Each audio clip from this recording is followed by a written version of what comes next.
시기인데 왜 안 열려요? 30년을 산데 집에 안 와요. 어르신, 경찰 부르기 전에 가세요. 여긴 이제 우리 집이에요. 이거 보고 싶어요. 이거 보고 싶어요. 빗줄기가 얼굴을 때리는데도 저는 대문을 두드렸습니다. 내 집인데 왜 안 열려요?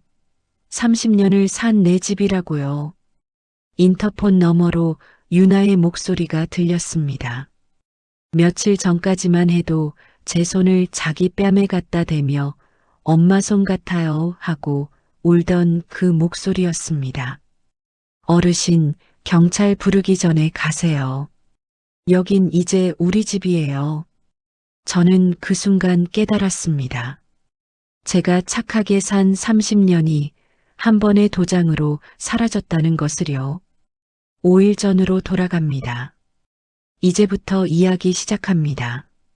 구독과 좋아요 부탁드려요.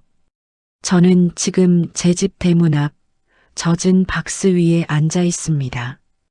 손에 쥔 열쇠를 보며 멍하니 생각합니다. 이 열쇠로 30년을 이 문을 열었는데 오늘만큼은 딸깍 소리만 날 뿐 문이 열리지 않습니다. 열쇠 구멍 안쪽이 막힌 느낌입니다. 누군가 자물쇠를 바꾼 겁니다. 골목 어귀에서 장 보러 가던 이웃집 김 여사가 힐끔 쳐다봅니다. 15년을 같은 동네에 살며 명절마다 송편을 나눠 먹던 사이인데 오늘은 고개를 휙 돌립니다. 그런데 완전히 지나치는 게 아니었습니다. 골목 모퉁이를 돌면서 김 여사는 스마트폰을 꺼냈습니다. 화면을 째려보며 손가락을 빠르게 움직였습니다. 카톡을 치고 있었습니다. 저는 알 수 있었습니다. 저에 대한 이야기를 하고 있다는 걸요. 박봉래네 집 망했대. 대문 앞에 박스 싸들고 앉아 있더라. 쫓겨난 것 같던데. 벌써 소문이 퍼진 겁니다. 동네 아줌마들 단톡방에서 저는 이미 불쌍한 사람이 됐습니다. 박스 안에는 제 옷가지들이 구겨져 있습니다.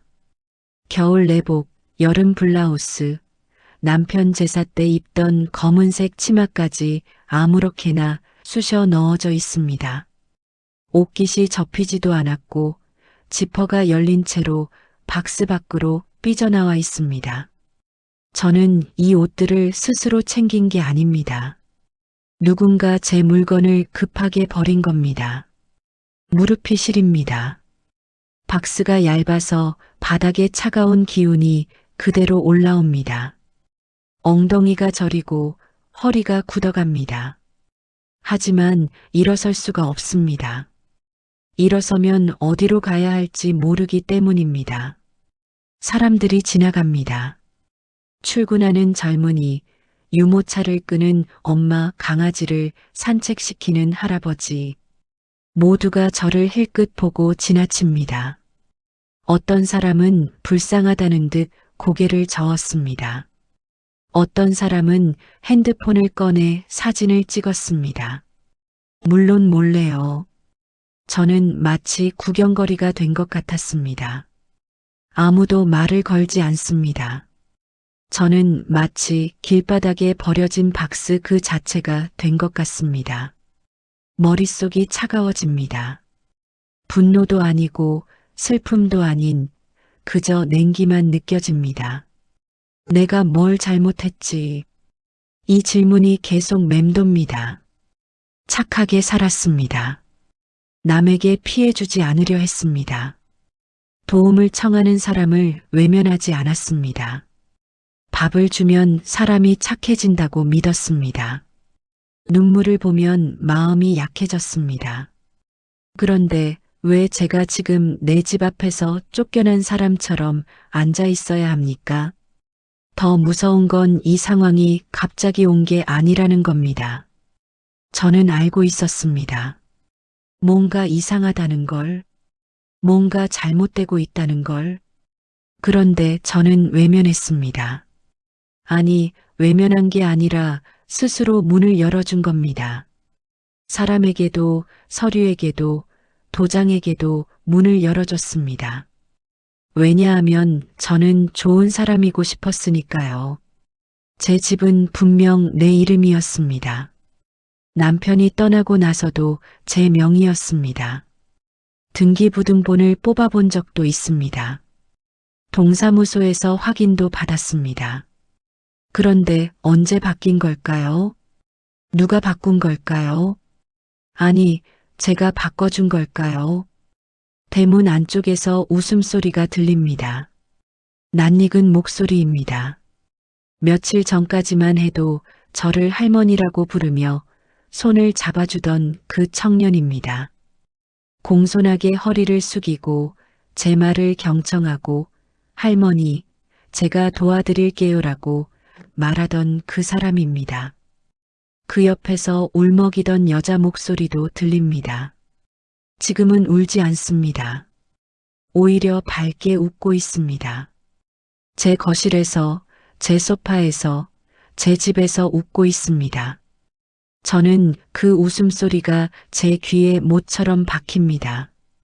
손에 쥔 열쇠가 무겁습니다. 이 열쇠는 아직 제 것입니다. 하지만 이 열쇠로 열리는 문은 더 이상 제 것이 아닙니다. 열쇠만 남았습니다. 문은 이미 다른 사람 것입니다. 빗방울이 떨어지기 시작합니다. 처음에는 가랑비였다가 점점 굵어집니다. 옷이 젖습니다. 머리카락이 얼굴에 달라붙습니다. 하지만 저는 움직이지 않습니다. 비를 맞으며 생각합니다. 어디서부터 잘못된 걸까요? 며칠 전이었을까요? 아니면 몇 년 전부터 예정된 일이었을까요? 그리고 문득 떠오릅니다. 장롱 깊숙한 곳에서 나무함을 꺼낸 그날이요. 그날부터였습니다. 모든 게 시작된 건 남편이 떠나기 전에 남긴 상자. 힘들 때만 열어라고 했던 그 상자를 꺼낸 순간 초인종이 울렸습니다. 마치 누가 기다렸다는 듯이요. 며칠 전 그날 아침은 평범하게 시작됐습니다. 저는 장롱 앞에 쪼그리고 앉아 이불을 꺼내고 있었습니다. 환절기라 두꺼운 이불을 꺼내 햇볕에 말리려고 했습니다. 장롱 맨 아래 칸, 낡은 이불 뒤쪽을 뒤지다가 손에 뭔가 딱딱한 게 잡혔습니다. 나무함이었습니다. 손때가 묻어 윤기가 도는 나무였고 뚜껑에는 자물쇠 대신 작은 열쇠 구멍이 하나 있었습니다. 먼지가 수북했습니다. 제가 얼마나 오래 이걸 방치했는지 알 수 있었습니다. 남편이 떠나기 전에 제 손에 쥐어준 상자였습니다. 그날 남편은 병원 침대에 누워 제 손을 잡았습니다.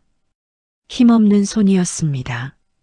저는 그 손을 꼭 쥐었습니다. 복래야, 네 여보.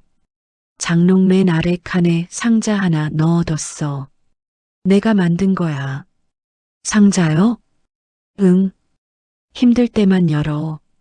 정말 힘들 때. 저는 무슨 뜻인지 물어보려 했지만 남편은 눈을 감았습니다. 피곤해 보였습니다. 저는 그냥 고개를 끄덕였습니다. 알았어요, 여보. 힘들 때만 열게요. 남편은 희미하게 웃었습니다. 복래야, 너는 착한 사람이야. 그게 잘못이 아니야. 하지만 조심해. 착한 사람을 노리는 사람들이 있으니까. 그 말이 남편이 제게 한 마지막 말이었습니다. 일주일 후 남편은 떠났습니다. 장례를 치르고 세월이 흘렀습니다. 저는 상자를 열지 않았습니다. 힘든 일은 많았지만 그래도 참았습니다. 상자를 열면 남편이 정말 떠났다는 게 확인될 것 같았습니다. 그래서 덮어두었습니다. 이불 뒤에, 기억 뒤에, 마음 한구석 어딘가에 묻어두었습니다. 10년이 넘도록요. 그런데 그날은 달랐습니다. 아침에 일어났을 때부터 가슴이 답답했습니다. 꿈을 꾼 것도 아닌데 잠을 잔 것 같지 않았습니다. 손이 떨렸고 시야가 흔들렸습니다. 그냥 불안했습니다. 이유 없이 불안했습니다. 창밖을 보니 날씨가 흐렸습니다. 비가 올 것 같았습니다. 저는 이불을 말리는 걸 포기하고 장롱을 정리하기 시작했습니다. 그러다 상자를 꺼낸 겁니다. 상자를 무릎 위에 올려놓고 한참을 그대로 있었습니다. 먼지를 닦아냈습니다. 나무결이 드러났습니다. 생각보다 무거웠습니다. 안에 뭔가 들어있다는 증거였습니다. 열쇠는 작은 서랍장 안에 따로 보관해 두었습니다. 남편 사진 옆에 놓아둔 작은 열쇠였습니다. 그 열쇠를 꺼내려 일어서려는 순간이었습니다. 땡땡. 초인종이 울렸습니다. 2번 울렸습니다. 짧고 정확한 소리였습니다. 저는 깜짝 놀라 현관 쪽을 돌아봤습니다. 누가 올 시간이 아니었습니다. 택배도 아니고 이웃도 아닌 시간이었습니다. 오전 10시였습니다.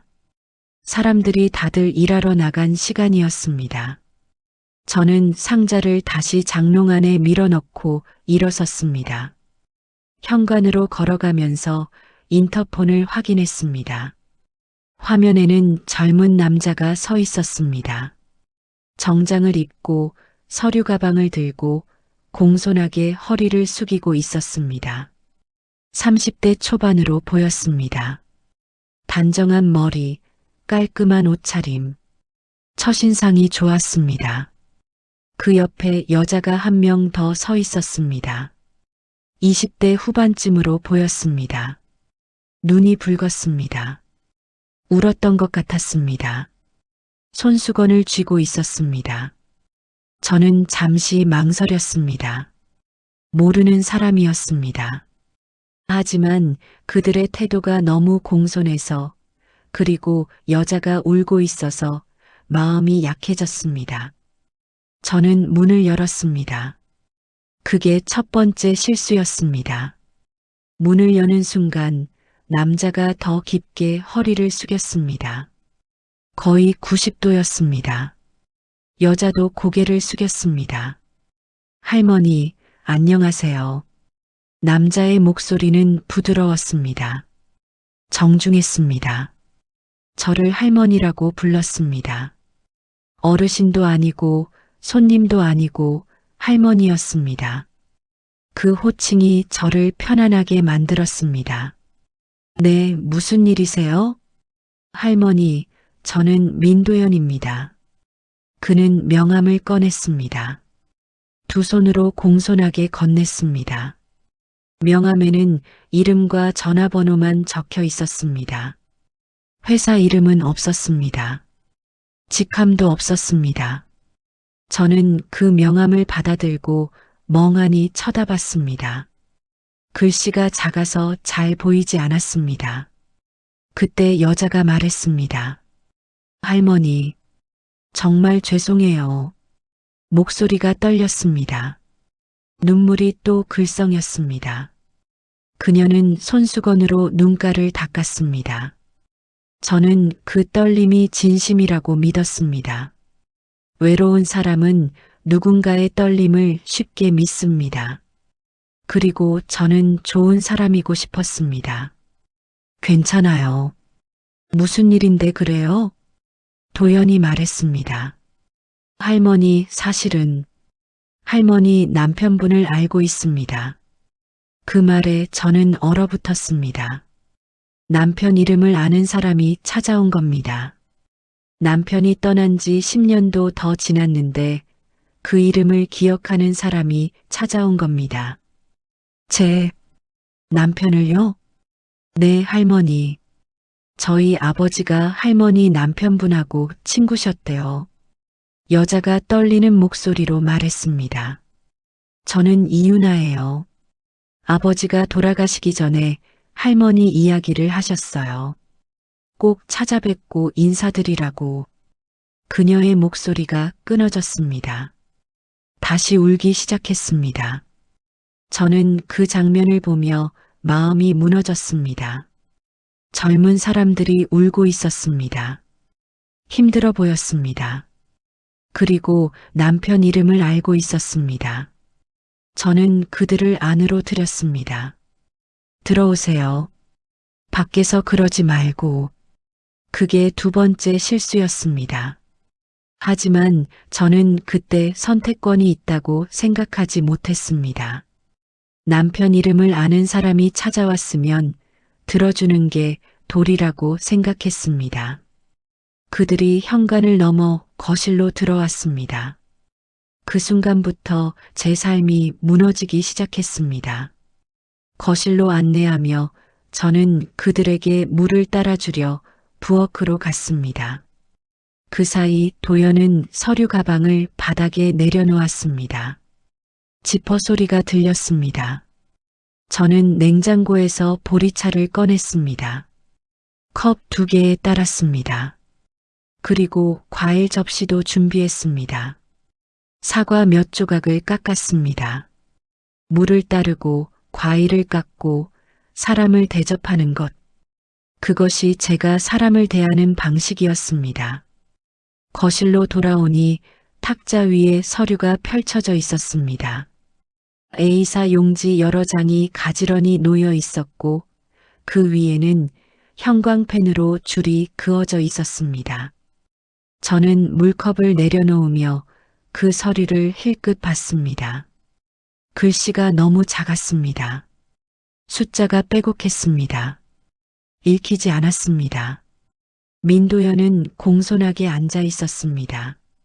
등을 곧게 펴고 무릎을 모으고 두 손을 가지런히 올려놓은 자세였습니다. 그의 얼굴에는 미안함이 가득했습니다.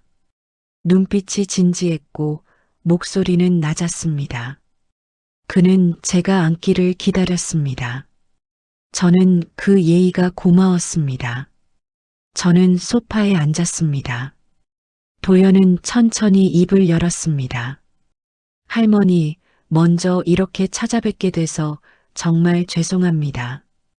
그는 다시 한번 고개를 숙였습니다. 유나도 따라서 고개를 숙였습니다. 저는 손사래를 쳤습니다. 괜찮아요, 괜찮아요. 무슨 일인지 말해봐요. 도연은 유나를 바라봤습니다.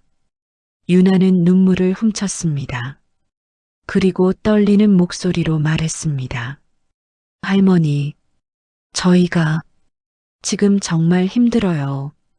그녀의 목소리가 떨렸습니다. 진심으로 들렸습니다. 아버지가 돌아가신 지 석 달 됐어요. 병원비 때문에 빚이 너무 많아요. 유나는 다시 울기 시작했습니다. 어깨가 들썩였습니다. 손수건으로 얼굴을 가렸습니다. 저는 그 모습을 보며 가슴이 먹먹해졌습니다. 부모를 잃은 젊은이가 눈앞에서 울고 있었습니다. 저도 남편을 잃어봐서 알았습니다. 그 슬픔이 얼마나 큰지요. 도연이 유나의 어깨에 손을 얹었습니다. 위로하듯 토닥였습니다. 할머니, 저희가 정말 어쩔 수 없어서 찾아뵈었어요. 유나 아버지가 돌아가시기 전에 할머니 남편분 이야기를 하셨거든요. 제 남편 이야기를요? 네. 할머니 남편분이 정말 좋은 분이셨대요. 어려울 때 많이 도와주셨대요. 저는 남편 얼굴을 떠올렸습니다. 착한 사람이었습니다. 어려운 사람 보면 못 지나치는 사람이었습니다. 그래서 혹시 할머니께서 저희를 도와주실 수 있을까 해서요. 도연의 말에 유나가 고개를 번쩍 들었습니다. 아니에요. 할머니한테 패 끼치면 안 돼요. 유나가 도연을 말렸습니다. 하지만 그 말리는 모습조차 저를 더 설득시켰습니다. 이 아이들은 정말 어쩔 수 없어서 온 거구나. 저는 그렇게 생각했습니다. 괜찮아요. 말해봐요. 뭘 도와드릴까요? 제가 먼저 물었습니다. 도연은 난처한 표정을 지었습니다. 할머니, 사실은 그는 서류를 가리켰습니다. 병원비 때문에 대출을 받았는데 이자가 너무 높아서 매달 갚기가 힘들어요. 그래서요? 할머니 명의로 잠깐만 정리를 해주실 수 있을까 해서요. 정리. 그 단어가 귀에 꽂혔습니다. 정리라는 말이 마치 청소처럼 들렸습니다. 전기요금 정리, 가스비 정리처럼 간단한 일처럼 느껴졌습니다. 저는 정리가 뭔지 정확히 몰랐습니다. 하지만 물어보지 못했습니다. 물으면 무식해 보일 것 같았습니다. 유나가 벌떡 일어났습니다. 안 돼요, 도연아.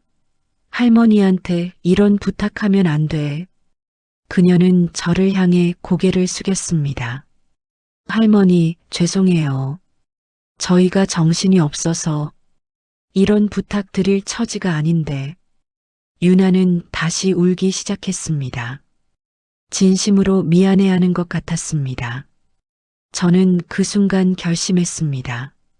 도와줘야겠다. 괜찮아요. 정리가 뭔데요? 제가 할 수 있으면 도와드릴게요. 도연이 저를 쳐다봤습니다. 눈에 감사함이 가득했습니다. 할머니, 정말요? 네. 젊은 사람들이 힘든데 제가 도울 수 있으면 도와줘야죠. 유나가 저에게 다가왔습니다. 그리고 제 손을 잡았습니다. 제 손은 거칠었습니다. 평생 집안일을 하며 굳은 살이 박인 손이었습니다. 유나는 제 손을 천천히 자기 뺨에 갖다 댔습니다. 부드럽게 마치 성물을 만지듯이요. 할머니 손, 우리 엄마 손 같아요. 그녀의 뺨이 따뜻했습니다. 눈물이 제 손등에 떨어졌습니다. 뜨거운 눈물이었습니다.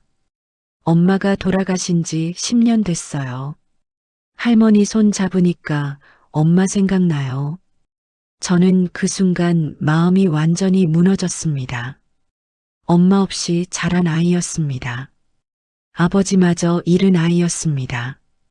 이제 의지할 사람이 아무도 없는 아이였습니다. 저는 유나의 머리를 쓰다듬었습니다. 괜찮아.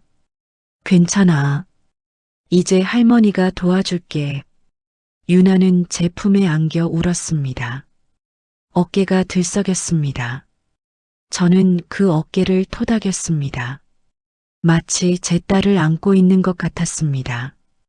도연도 눈시울이 붉어졌습니다. 할머니, 정말 감사합니다. 그는 고개를 숙였습니다. 저는 그날 그들에게 밥을 해줬습니다. 된장찌개를 끓이고 밥을 지었습니다. 김치를 꺼내고 계란말이를 부쳤습니다. 도연과 유나는 감사하다며 맛있게 먹었습니다. 유나는 밥을 먹으며 또 울었습니다. 할머니, 이렇게 따뜻한 밥 먹어본 지 너무 오래됐어요. 엄마가 해주던 밥맛 같아요. 도연은 밥그릇을 비우며 말했습니다. 할머니, 손맛이 정말 최고예요. 이렇게 잘 챙겨주시는 분이 어디 있어요. 저는 그 말에 기뻤습니다. 밥을 주면 사람이 착해진다고 믿었습니다. 밥을 나눠 먹으면 마음도 통한다고 믿었습니다. 식사가 끝나고 도연이 조심스럽게 말했습니다.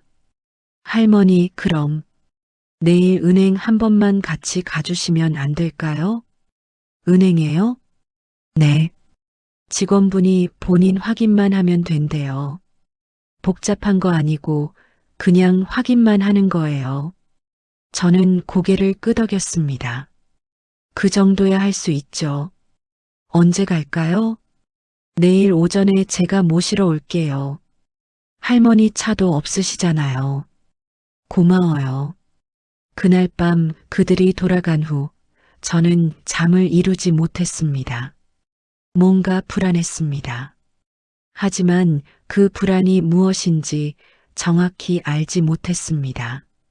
그냥 가슴이 두근거렸고 손이 차가웠고 잠이 오지 않았습니다. 새벽까지 뒤척이다 겨우 눈을 붙였습니다. 다음 날 아침 도연이 찾아왔습니다. 정장을 단정하게 입고 머리를 깔끔하게 넘긴 모습이었습니다. 그는 웃으며 인사했습니다. 할머니, 준비되셨어요? 오늘 정말 감사합니다. 저는 외출복을 챙겨 입고 그를 따라 나섰습니다. 그것이 제 집 열쇠로 대문을 여는 마지막 날이 될 줄은 몰랐습니다. 도연의 차는 깨끗했습니다. 새 차 냄새가 났습니다. 가죽 시트가 부드러웠습니다. 할머니, 편하게 앉으세요. 도연은 제가 안전벨트를 매는 걸 도와줬습니다. 친절했습니다. 차가 출발했습니다. 거리에는 사람들이 바삐 움직이고 있었습니다. 출근하는 사람, 장 보러 가는 사람, 유모차를 끄는 엄마들, 모두가 자기 삶을 살고 있었습니다.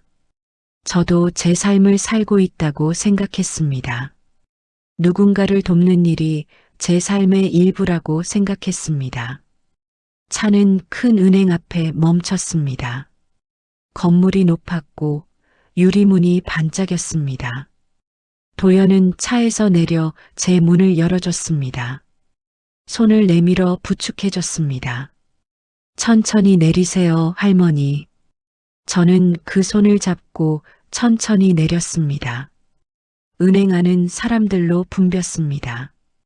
번호표를 뽑는 사람, 창구 앞에 선 사람, 상담 테이블에 앉은 사람들. 저는 그 많은 사람 사이에서 작아졌습니다. 도연은 제 팔을 살짝 잡으며 앞으로 걸어갔습니다. 할머니, 이쪽이에요. 제가 미리 예약해뒀어요. 우리는 창구로 가지 않고 상담실로 갔습니다. 직원이 웃으며 맞아줬습니다. 어서 오세요. 앉으세요. 친절했습니다. 하지만 그 친절이 기계적으로 느껴졌습니다. 도연은 서류 가방을 테이블 위에 올려놓았습니다. 지퍼를 천천히 열었습니다. 쓱. 그 소리가 유난히 크게 들렸습니다. 상담실은 고요했습니다. 에어컨이 돌아가는 윙하는 소리만 들렸습니다. 안에는 종이 뭉치가 가지런히 정리되어 있었습니다. 파일 2개, 봉투 3개, 그리고 투명 파일 하나. 그는 그중 투명 파일을 꺼냈습니다. 파일 맨 위에는 주민번호 일부가 보였습니다. 제 생년월일이 적혀 있었습니다. 저는 깜짝 놀라 도연을 쳐다봤습니다. 이게 제 주민번호 아닌가요? 도연은 담담하게 말했습니다. 네, 할머니. 미리 준비해뒀어요. 시간 아끼시라고요. 할머니 힘드실까봐. 그 배려가 고마웠습니다. 하지만 동시에 이상했습니다. 어떻게 내 주민번호를 알았지? 하지만 저는 묻지 않았습니다. 이미 여기까지 왔는데 의심하면 실례일 것 같았습니다. 직원이 서류를 받아들고 훑어봤습니다. 고개를 끄덕이며 컴퓨터를 두드렸습니다. 타닥타닥타닥. 키보드 소리가 상담실에 울렸습니다. 확인 중입니다. 잠시만 기다려주세요. 확인. 그 단어가 또 나왔습니다. 저는 안심했습니다. 확인만 하는 거구나. 도연이 옆에서 속삭였습니다. 할머니, 복잡한 거 아니에요. 그냥 확인만 해주시면 돼요. 그는 제 손을 가볍게 두드렸습니다. 그 손길이 따뜻했습니다. 저는 그 따뜻함에 기대고 싶었습니다. 직원이 말했습니다. 본인 확인하겠습니다. 신분증 있으세요? 저는 가방에서 지갑을 꺼냈습니다. 손이 떨려 지갑이 바닥에 떨어질 뻔했습니다. 도연이 재빨리 받쳐줬습니다. 괜찮아요, 할머니. 천천히 하세요. 그의 목소리는 부드러웠습니다. 신분증을 건네자 직원은 스캔을 했습니다. 기계음이 삑 하고 울렸습니다. 그 소리가 상담실에 퍼졌습니다. 에어컨 소리와 겹쳐 이상하게 크게 들렸습니다. 확인됐습니다. 직원이 웃으며 신분증을 돌려줬습니다. 그리고 종이 한 장을 내밀었습니다. 여기 서명하시면 됩니다. 직원의 말에 저는 종이를 내려다봤습니다. 글씨가 빼곡했습니다. 한자가 섞여 있었고 숫자가 줄지어 있었습니다. 저는 읽으려 했지만 눈이 침침해서 잘 보이지 않았습니다. 도연이 옆에서 설명했습니다. 할머니, 이건 그냥 확인서예요. 할머니가 오늘 여기 오셨다는 거 확인하는 거예요. 복잡한 거 아니에요. 그의 말에 저는 고개를 끄덕였습니다. 확인서라면 문제 없겠지. 저는 펜을 들었습니다. 손이 떨렸습니다. 글씨가 삐뚤어질 것 같았습니다. 도연이 제 손을 잡아줬습니다. 천천히 쓰세요, 할머니. 그의 손이 제 손을 감쌌습니다. 저는 그 도움의 의지에 이름을 썼습니다. 박봉래. 제 이름을 쓰는 동안 펜 끝이 종이를 긁는 소리가 유난히 크게 들렸습니다. 사각사각사각. 그 소리 하나하나가 제 귀에 박혔습니다. 직원이 서류를 가져갔습니다. 다시 컴퓨터를 두드렸습니다. 타닥타닥타닥. 프린터가 돌아가는 소리가 들렸습니다. 윙 치지직. 종이가 나왔습니다. 직원이 그 종이를 봉투에 넣으며 말했습니다. 처리 완료됐습니다. 수고하셨습니다. 도연이 자리에서 일어났습니다. 감사합니다. 그는 직원에게 인사했고 저도 따라서 고개를 숙였습니다. 우리는 상담실을 나왔습니다. 은행 밖으로 나오는 순간 햇빛이 눈부셨습니다. 저는 눈을 가늘게 떴습니다. 도연은 차 쪽으로 걸어갔습니다. 저는 그를 따라갔습니다. 그런데 뒤에서 목소리가 들렸습니다. 도연 오빠. 유나였습니다. 그녀는 은행 옆 카페에서 나왔습니다. 손에는 커피 2잔을 들고 있었습니다. 할머니, 수고하셨어요. 유나가 환하게 웃으며 다가왔습니다. 그 웃음이 이상했습니다. 며칠 전까지만 해도 유나는 계속 울었습니다. 눈이 빨갛고 목소리가 떨렸습니다. 그런데 지금은 달랐습니다. 눈이 맑았고 입꼬리가 올라가 있었습니다. 환하게 웃고 있었습니다. 그 웃음이 딱 1초 동안 유지됐습니다. 도연이 유나를 쳐다봤습니다. 순간 유나의 표정이 변했습니다. 재빨리 웃음을 지웠습니다.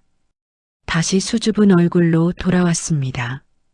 그 변화가 너무 빨라서 저는 제가 잘못 본 건가 싶었습니다. 하지만 저는 분명히 봤습니다. 유나의 1초짜리 웃음을요. 눈물도 없고 떨림도 없는 그냥 환한 웃음이었습니다.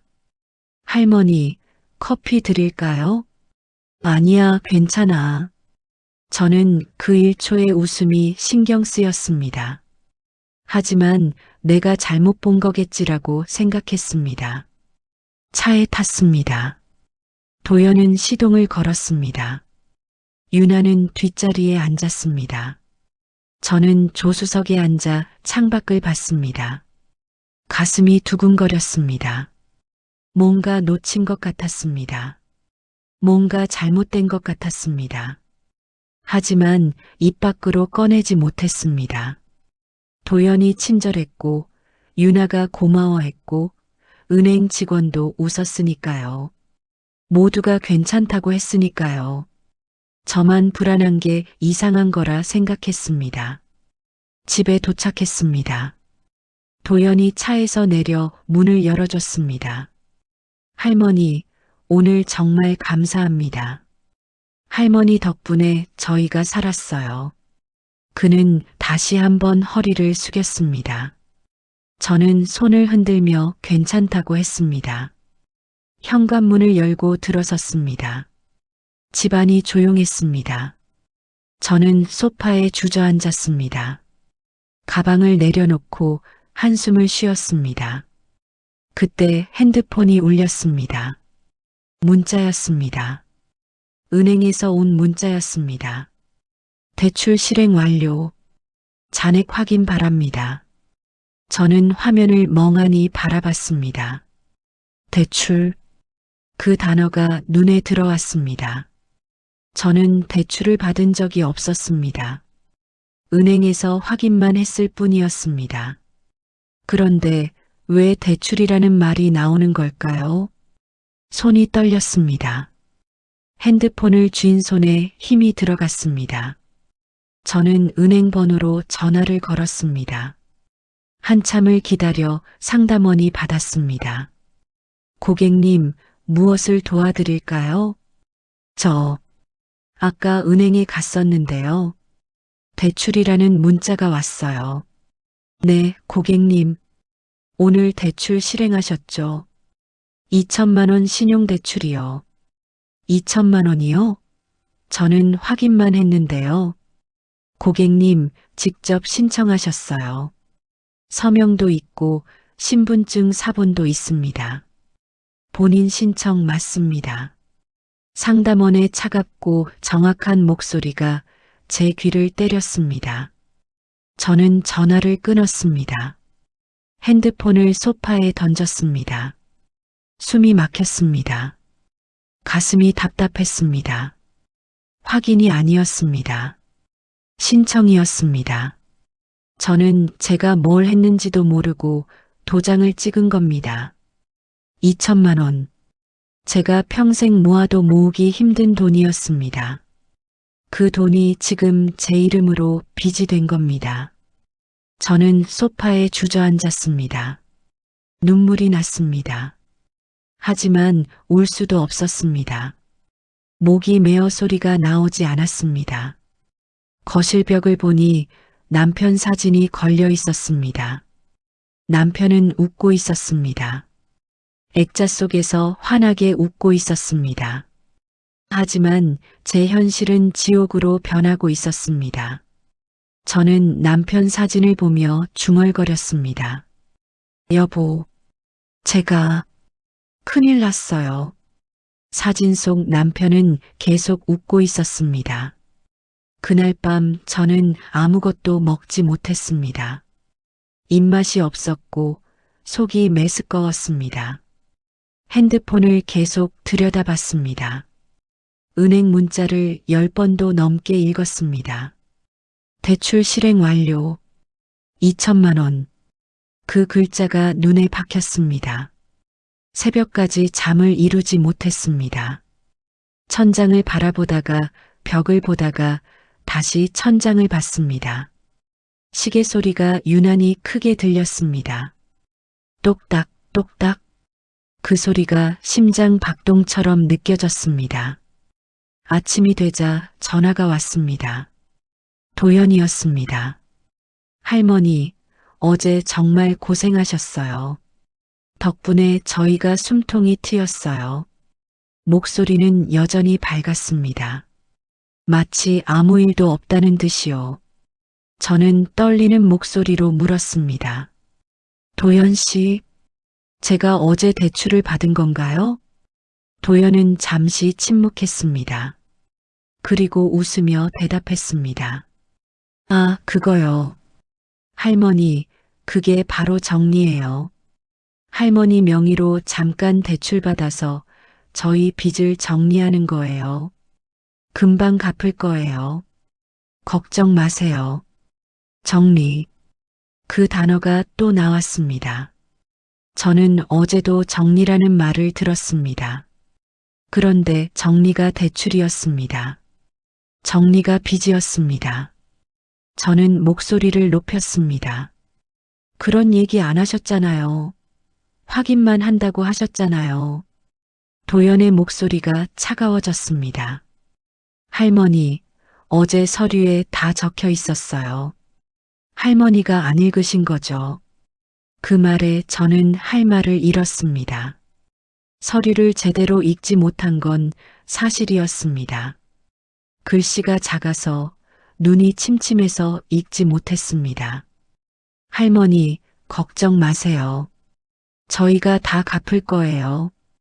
할머니는 아무것도 안 하셔도 돼요. 그냥 이름만 빌려주신 거예요. 도연의 말투는 여전히 부드러웠습니다. 하지만 내용은 날카로웠습니다. 제 이름을 빌려줬다고요? 네. 할머니 신용이 좋으시니까요. 저희는 신용이 안 좋아서 대출이 안 되거든요. 저는 그제야 깨달았습니다. 처음부터 계획이었다는 것을요. 제 신용을, 제 이름을, 제 모든 것을 이용하려고 찾아온 거였습니다. 도연 씨, 이건 아니잖아요. 할머니, 저희도 살아야 해요. 이해해 주세요. 전화가 끊어졌습니다. 저는 핸드폰을 쥔 채 멍하니 앉아 있었습니다. 며칠이 지났습니다. 도연은 매일 전화를 했습니다. 안부를 물었고 감사하다고 했습니다. 할머니 덕분에 정말 큰 도움 받았어요. 곧 갚을게요. 유나도 가끔 문자를 보냈습니다. 할머니 덕분에 숨통이 트였어요. 꼭 보답할게요. 사랑해요, 할머니. 저는 그 말들을 믿고 싶었습니다. 그들이 정말 갚을 거라고 믿고 싶었습니다. 그래서 기다렸습니다. 한 달이 지나고 2달이 지났습니다. 하지만 아무 소식이 없었습니다. 대신 은행에서 문자가 왔습니다. 대출 이자 연체 안내. 3일 이내 입금 바랍니다. 이자. 저는 이자가 얼마인지도 몰랐습니다. 은행에 전화를 걸었습니다. 고객님, 이번 달 이자는 80만 원입니다. 80만 원. 제 한 달 생활비보다 많은 돈이었습니다. 저는 도연에게 전화를 걸었습니다. 받지 않았습니다. 다시 걸었습니다. 또 받지 않았습니다. 문자를 보냈습니다. 도연 씨, 이자를 내야 한대요. 어떻게 하죠? 한참 후에 답장이 왔습니다. 할머니, 죄송해요. 이번 달은 제가 어려워서요. 다음 달에 같이 갚을게요. 다음 달. 또 기다려야 했습니다. 저는 통장을 확인했습니다. 남은 돈이 100만 원 정도였습니다. 80만 원을 내면 20만 원만 남습니다. 한 달을 20만 원으로 살아야 했습니다. 하지만 어쩔 수 없었습니다. 제 이름으로 된 빚이었으니까요. 저는 은행에 가서 이자를 냈습니다. 통장 잔액이 훌쩍 줄어들었습니다. 집으로 돌아오는 길에 눈물이 났습니다. 그러던 어느 날 집에 택배가 왔습니다. 큰 박스였습니다. 보낸 사람 이름이 없었습니다. 저는 박스를 열었습니다. 안에는 옷가지와 화장품이 들어 있었습니다. 값비싼 것들이었습니다. 명품 로고가 찍혀 있었습니다. 박스 안에 쪽지가 하나 있었습니다. 도연의 글씨였습니다. 할머니, 항상 감사합니다. 작은 선물이에요. 할머니 덕분에 저희가 잘 살고 있어요. 저는 그 쪽지를 구겨서 버렸습니다. 선물이 아니라 입막음이었습니다. 제 돈으로 제게 선물을 보낸 겁니다. 그날 저녁 도연과 유나가 집에 찾아왔습니다. 초인종을 누르지 않고 현관문을 열고 들어왔습니다. 저는 깜짝 놀라 거실로 나갔습니다. 어떻게 들어왔어요? 문이 잠겨 있었는데. 도연이 웃으며 열쇠를 꺼내 보였습니다. 할머니, 어제 할머니가 주셨잖아요. 아니에요. 저 열쇠 준 적 없어요. 도연은 고개를 갸웃했습니다. 할머니 기억이 가물가물하신가 봐요. 어제 저녁에 주셨어요. 혹시 모르니까 하나 가지고 있으래요 하시면서요. 저는 고개를 저었습니다. 절대 그런 적 없었습니다. 유나가 부엌으로 들어갔습니다. 냉장고를 열고 이것저것 꺼냈습니다. 저는 따라 들어가 물었습니다. 뭐 하는 거예요? 유나는 웃으며 대답했습니다. 할머니, 저희가 밥 해드릴게요. 할머니 많이 힘드시잖아요. 저 밥 안 먹어요. 나가주세요. 하지만 도연은 듣지 않았습니다. 그는 거실 소파에 앉으며 말했습니다. 할머니, 사실은요. 저희가 이제 여기서 같이 살아야 할 것 같아요. 저는 얼어붙었습니다. 뭐라고요? 할머니 혼자 사시기 힘드시잖아요. 저희가 돌봐드릴게요. 저 혼자 살 수 있어요. 나가주세요. 도연은 태블릿을 꺼냈습니다. 화면을 켜서 제게 보여줬습니다. 거기에는 등기부등본이 떠 있었습니다. 할머니, 이 집 명의가 바뀌었어요. 저는 화면을 빤히 쳐다봤습니다. 소유자 이름란에 민도현이라고 적혀 있었습니다. 제 이름은 없었습니다. 이게 뭐예요? 할머니가 서명하셨잖아요. 은행에서요. 제 머릿속이 하얗게 변했습니다. 그날 은행에서 쓴 서명. 그게 진명의 이전 서류였던 겁니다. 확인서가 아니라 소유권 포기 각서였던 겁니다. 저는 주저앉았습니다. 무릎에 힘이 풀렸습니다. 안 돼요. 이건 아니에요. 제 집인데. 도연이 말했습니다. 할머니, 이제 이 집은 제 거예요. 하지만 할머니 쫓아내지 않을게요. 같이 살면 되잖아요.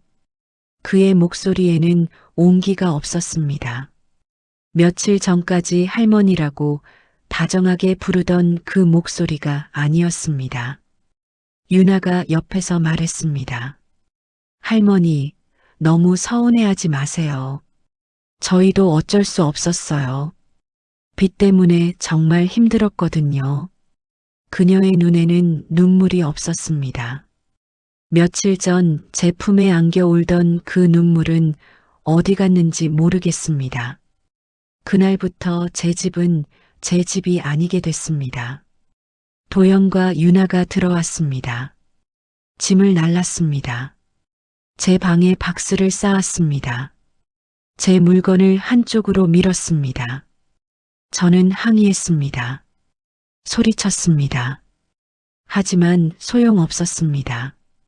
도연은 웃으며 말했습니다. 할머니, 법적으로 이 집은 제 거예요. 경찰 부르셔도 소용없어요. 잠깐만요. 그 말이 매일 반복됐습니다. 제 자리가 점점 좁아졌습니다. 거실 한쪽 구석, 방 한쪽 모퉁이. 저는 점점 작아졌습니다. 그리고 어느 날 밤 저는 쓰레기를 버리러 나갔습니다. 대문을 열고 나갔다가 다시 들어오려 했습니다. 열쇠를 넣었습니다. 돌렸습니다. 딸깍 소리만 났습니다. 문이 열리지 않았습니다. 문이 열리지 않는다는 게 처음에는 믿기지 않았습니다. 제가 30년을 매일 열고 닫던 문이었습니다.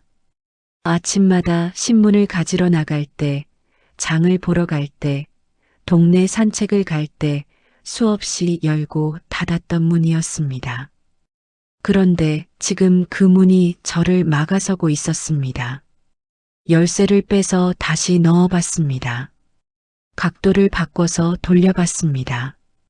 힘을 줘서 밀어봤습니다. 하지만 문은 꿈쩍도 하지 않았습니다. 열쇠 구멍 안쪽에서 뭔가 막힌 느낌이 들었습니다. 누군가 안에서 자물쇠를 바꾼 겁니다. 저는 초인종을 눌렀습니다. 땡소리가 집 안으로 울려 퍼졌습니다. 불빛이 들어와 있었습니다. 사람이 있다는 뜻이었습니다. 저는 다시 초인종을 눌렀습니다. 땡땡 2번, 3번 눌렀습니다. 안에서 발소리가 들렸습니다. 슬리퍼 끄는 소리였습니다. 누군가 현관 쪽으로 다가오고 있었습니다. 인터폰 너머로 목소리가 들렸습니다. 유나였습니다. 어르신, 왜 그러세요? 어르신. 며칠 전까지만 해도 저를 할머니라고 부르던 사람이었습니다. 지금은 어르신이라고 했습니다. 그 한 단어가 저와 그녀 사이의 거리를 보여줬습니다. 저는 떨리는 목소리로 말했습니다. 문 좀 열어줘요. 열쇠가 안 맞아요. 유나는 잠시 침묵했습니다. 그리고 아주 조용하게 마치 당연하다는 듯이 말했습니다. 어르신, 자물쇠 바꿨어요. 이제 그 열쇠 안 맞아요. 왜요? 왜 바꿨어요? 제 목소리가 커졌습니다. 유나는 한숨을 쉬었습니다. 어르신, 여기 이제 저희 집이잖아요. 저희가 바꾸는 게 당연하죠. 저는 문을 두드렸습니다. 손바닥으로 쾅쾅 두드렸습니다. 문 열어요. 내 집이에요. 내가 사는 집이라고요. 목소리가 떨렸습니다. 눈물이 났습니다. 하지만 문은 열리지 않았습니다. 유나가 다시 말했습니다. 목소리에 비웃음이 섞여 있었습니다. 어르신, 이제 그만 들어가세요. 여기서 이러시면 이웃들 시선도 안 좋아요. 요즘 세상에 누굴 믿어요? 우리가 밥도 해드리고 말동무도 해드렸잖아. 그 정도 서비스 받았으면 집 한 채 값은 내셔야지. 안 그래요? 그 말을 듣는 순간 제 심장이 한번 꺼졌다가 다시 뛰기 시작했습니다. 서비스? 집 한 채가? 며칠 전 제 손을 자기 뺨에 갖다 대며 엄마 손 같아요라고 울던 그 목소리가 이제는 칼날처럼 차가웠습니다. 저는 주저앉았습니다. 대문 앞 시멘트 바닥에 털썩 앉았습니다. 무릎이 시렸지만 느껴지지 않았습니다. 온몸에 힘이 빠졌습니다. 고개를 떨구고 한참을 그대로 있었습니다. 얼마나 시간이 지났는지 모르겠습니다. 비가 내리기 시작했습니다. 가랑비였습니다. 옷이 서서히 젖어들었습니다. 어깨가 무거워졌고 머리카락이 얼굴에 달라붙었습니다. 저는 움직이지 않았습니다. 어디로 가야 할지 몰랐습니다. 그때 주머니에서 뭔가 만져졌습니다. 작고 차가운 금속이었습니다. 꺼내보니 작은 열쇠였습니다. 남편이 남긴 상자 열쇠였습니다. 저는 그 열쇠를 꼭 쥐었습니다. 상자는 아직 제 손에 있었습니다. 며칠 전 장롱에서 꺼냈다가 다시 넣지 않았습니다. 거실 장식장 서랍에 그냥 넣어뒀습니다. 도영과 유나가 그걸 찾았는지는 모르겠지만 만약 아직 거기 있다면 저는 천천히 일어났습니다. 무릎이 뻣뻣했고 허리가 아팠습니다. 집 옆 담을 살폈습니다. 담이 낮았습니다. 예전에는 높다고 생각했는데 지금은 넘을 수 있을 것 같았습니다. 저는 쓰레기통을 담 옆에 끌고 왔습니다. 그 위에 올라섰습니다. 무릎이 떨렸습니다. 손이 미끄러웠습니다. 하지만 저는 담을 넘었습니다. 앞마당에 조용히 내려섰습니다. 집안은 고요했습니다. 도영과 유나는 안방에 있는 것 같았습니다. 텔레비전 소리가 들렸습니다. 저는 뒷문으로 들어갔습니다. 잠겨 있지 않았습니다. 문을 열고 조심스럽게 들어갔습니다. 거실로 갔습니다. 장식장을 열었습니다. 상자가 있었습니다. 그대로 있었습니다. 저는 상자를 꺼내 품에 안았습니다. 그리고 밖으로 나왔습니다. 담을 다시 넘어 골목으로 빠져나갔습니다. 공원으로 갔습니다. 벤치에 앉았습니다. 상자를 무릎 위에 올렸습니다. 손이 떨렸습니다. 열쇠를 넣었습니다. 천천히 돌렸습니다. 딸깍. 자물쇠가 열렸습니다. 뚜껑을 열었습니다. 안에 봉투가 하나 있었습니다. 저는 봉투를 꺼냈습니다. 겉면에 남편 글씨로 적혀 있었습니다. 복래야, 그 사람들이 너를 찾아오면 절대 먼저 미안해하지 마라. 저는 그 문장을 읽으며 멈췄습니다. 그 사람들, 남편이 알고 있었던 걸까요? 봉투를 열었습니다. 안에는 돈이 아니라 종이가 들어 있었습니다. 여러 장의 종이였습니다. 첫 번째 종이를 펼쳤습니다. 남편의 글씨로 빼곡하게 적혀 있었습니다. 민도현 -1985년생. 전과 3범. 사기죄.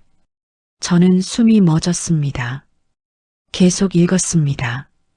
2015년 3월 금천구 독산동 김순자 78세 할머니 대상 효도 사기. 피해액 5천만 원. 수법 죽은 아들 행세. 합의 후 무혐의. 2016년 7월 구로구 고척동 이영희 81세 할머니 대상 진명의 사기. 피해액 1억 2천. 수법 손자 행세. 눈물 연기. 증거 불충분으로 불기소. 2018년 9월 동작구 상도동 박철수 76세 할아버지 대상 대출 사기. 피해액 8천만 원. 수법 병원비 핑계, 공손한 태도로 신뢰 획득. 합의 후 무혐의. 그 아래로 더 많은 기록이 이어졌습니다. 저는 손이 떨려 종이를 제대로 잡을 수조차 없었습니다. 두 번째 종이를 펼쳤습니다. 이유나 -1992년생. 전과 2범. 사기방조죄. 2016년 7월 민도현과 공모. 피해자 이영희 할머니. 수법 죽은 손녀 행세. 눈물 연기로 신뢰 획득 후 민도현의 서류 작업 보조. 피해자 손을 자기 뺨에 갖다 대며 할머니 손 따뜻해요. 발언으로 경계심 해제. 증거 불충분 불기소. 2019년 4월 종로구 평창동 최명숙 79세 할머니 대상 사기방조. 수법 사망한 딸 행세. 피해액 6천만 원. 합의 후 집행유예. 저는 종이를 내려놓고 숨을 헐떡였습니다. 남편이 이걸 알고 있었다는 뜻이었습니다. 이 사람들이 저를 찾아올 거라는 걸 알고 있었던 겁니다. 그래서 상자를 남긴 거였습니다. 봉투 안에 종이가 하나 더 있었습니다. 편지였습니다. 남편이 제게 쓴 편지였습니다. 저는 떨리는 손으로 편지를 펼쳤습니다. 가로등 불빛 아래서 한 글자 한 글자 읽었습니다. 복래에게 내가 이 글을 쓰는 지금 넌 아마 많이 힘들 거야. 그 사람들한테 당했을 거고 집도 잃었을지 모르겠다. 미안하다. 내가 살아있을 때 막았어야 했는데 나는 경찰이었어. 형사로 30년을 일했지. 퇴직하고 나서도 이 동네를 지키고 싶었어. 10년 전부터 이상한 일들이 보였어. 혼자 사는 할머니, 할아버지들이 하나둘씩 집을 잃더라. 처음에는 우연인 줄 알았어. 하지만 패턴이 보였어. 젊은 남녀 한 쌍이 찾아가. 남자는 공손하고 여자는 운다. 그리고 할머니, 할아버지들은 하나둘씩 모든 걸 잃어. 나는 경찰에 신고했어. 하지만 증거가 부족하다고 했어. 피해자들이 직접 서명한 서류가 있으니까 법적으로 문제 없다는 거야. 그래서 나는 직접 조사하기 시작했어. 형사 시절 동료들의 도움을 받았어. 민도현과 이윤아의 전과 기록을 찾았어. 피해자 명단을 만들었어. 수법을 분석했어. 그리고 깨달았어. 이들은 단순한 사기꾼이 아니야. 이들은 법의 허점을 아주 정교하게 파고드는 전문가들이야. 노인들의 외로움을 이용해. 착한 마음을 이용해. 법적 서류에 서명을 받아. 그리고 나중에는 본인이 직접 서명했다는 이유로 빠져나가. 복래야, 내가 왜 이 상자를 숨겨뒀는지 알겠니? 이들은 언젠가 너를 찾아올 거야. 너는 혼자 살잖아. 착하잖아. 외롭잖아. 이들에게 너는 완벽한 타겟이야. 하지만 복래야, 이 기록들을 가지고 경찰서에 가. 여기 적힌 피해자들 연락처도 찾았어. 그분들과 함께 고소하면 돼. 그리고 꼭 변호사를 찾아. 법률구조공단에 가면 무료로 도와줘. 혼자 해결하려고 하지 마. 내가 잘못한 게 아니야. 그 사람들이 나쁜 거야. 절대 먼저 미안해하지 마. 내가 착한 건 잘못이 아니야. 내가 사람을 믿은 건 잘못이 아니야. 그 사람들이 그 착함을 이용한 게 잘못이야. 복래야, 하나 더. 이 편지 뒷면에 비상 연락처를 적어뒀어. 내 후배 김태준이야. 퇴직했지만 아직도 이 사건을 추적하고 있어. 그에게 연락해. 그가 도와줄 거야. 그리고 복래야, 포기하지 마. 내가 싸우면 다른 할머니, 할아버지들도 구할 수 있어. 이들을 멈춰야 해.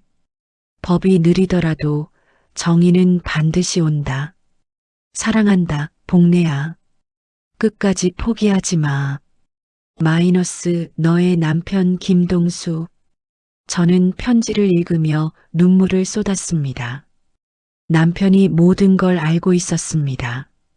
저를 위해 10년 동안 준비해뒀습니다. 저는 편지를 뒤집었습니다. 뒷면에 전화번호가 적혀 있었습니다. 김태준 형사, 퇴직 마이너스 10-XXXX XXXX. 그리고 그 밑에 한 줄이 더 적혀 있었습니다. 복래야, 이 사람을 믿어. 그가 너를 지켜줄 거야. 저는 핸드폰을 꺼냈습니다.